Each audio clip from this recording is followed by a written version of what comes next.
Weight loss हमारे यहाँ एक वबा बन चुकी है। हर तीसरे आदमी का वेट इतना ज़्यादा है, उसकी वजह ये है कि हमने वॉक को अपनी ज़िंदगी से निकाल दिया है, एक्सरसाइज को निकाल दिया। एक्सरसाइज को निकाल दिया। पुराने ज़माने के लोग इसीलिए बहुत ज़्यादा हेल्दी थे कि ख़वातीन घर से बाहर कम जाती थी, लेकिन घरों के काम खुद किया करती थी।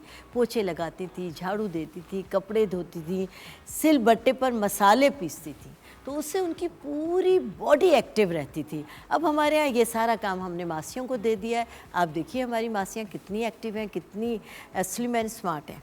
अच्छा, सबसे पहले ये कि अपने वो तमाम लोग जो अपने वेट से परेशान हैं, ऐसी तमाम चीज़ें अपनी ज़िंदगी से स्किप कर दीजिए जो हम बिला वजह लेते हैं। अब आपको कोई कुछ कह के भी गया था, कोई आपको बाहर से कोई ऊपर से कोई आया था, कोई ऐसी कोई चीज़ हुई थी? अभी मैं आप बता रही थी मैं डॉक्टर साहिबा को कि देखिए हम लोग तो ख़ानदानी तौर पर हिकमत करते आए। जी जी बिल्कुल।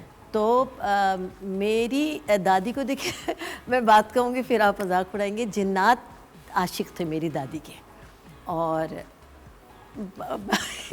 मैं सच बता रही हूँ आपको, और जिन्नात जो होते हैं वो नहीं आते क्या हुक्म है मेरे आका, ये सब बातें गलत हैं। जिन्नात निशानदही करते हैं, जिस पर वो आशिक होते हैं उस पर अपना थोड़ा बहुत उनको नवाजते हैं।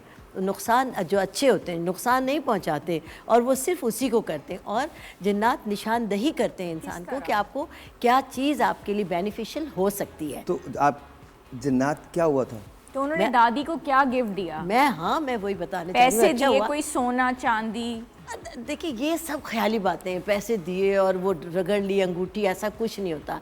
जिन्नात जिन लोगों पर होते हैं आज भी तमाम घरों पर उनका साया होता है, जो नेक होते हैं वो तंग नहीं करते। देखिए दादी को क्या दिया वो बता जी, दें। दादी को बताओ। मेरी दादी बहुत खूबसूरत थी। मेरी दादी के बाल झड़ गए थे।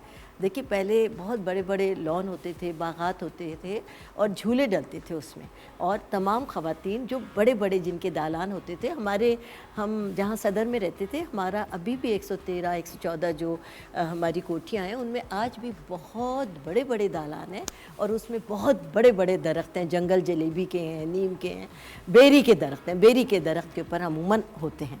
मेरी दादी यानी झूला झूल रही थी, या पता नहीं क्या हुआ। खैर मेरी दादी की जो भी तबीयत ख़राब हुई, एकदम तेज़ी के साथ उनके बाल उतरना, मेरी दादी के बाल यहाँ तक थे, ख़त्म हो गए।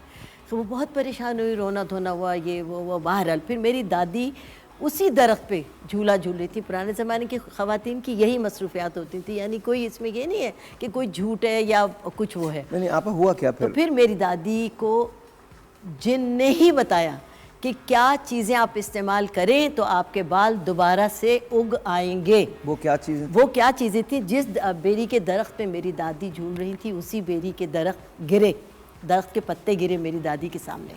वो आया, और उसके बाद हमारे दालान की चीज़ें बता रही हूँ, बहुत सारे बेरी के दरख्त के पत्ते मेरी दादी के सामने गिर गए। अब वो किसी को कुछ पता ना चला। बहरहाल उसके बाद जब दादी रोज़ जाती नहीं, पत्ते गिरते रहे, मेरी दादी ने उठाना शुरू कर दिया। उसके बाद उन्होंने जिनों की ही निशानदही पर उन्होंने ये आंवला होता है वो लगा हुआ होता है लोगों के घरों में, इतना लंबा लंबा पतला होता है वो उसके निशानदही की। उसके बाद उन्होंने यानी जो बाल छड़, हम लोग इसको मजाक की बातें समझते हैं, लेकिन उसमें फिर तेल में मेरी दादी ने पकाकर बेरी के पत्तों को लगाना शुरू किया। बेरी के पत्ते और आंवला लगाना शुरू जी, किया तेल में पकाकर। और ये जिन्नात की निशानदही थी। मेरी दादी ज़रा मैं तेल कौन सा था? सरसों का? मेरी दादी ने तो सरसों का तेल इस्तेमाल किया था। हमारा ख़ानदानी नुस्खा है। मरते वक्त तक मेरी दादी के बाल इतने लंबे थे। तो अब अगर आपके बाल झड़ रहे हो तो ये जिन्नात का दिया हुआ नुस्खा है बकौल। जी जी, और जो लोग मेरा भी ख़ानदान देखता है सब मेरी दादी के हुस्न से, मेरी दादी के बालों से वाकिफ़ थे। मेरी दादी के मरते दम तक इतने बड़े बाल। चलिए जी, मैं तो कुछ नहीं कह सकता इस सिलसिले में।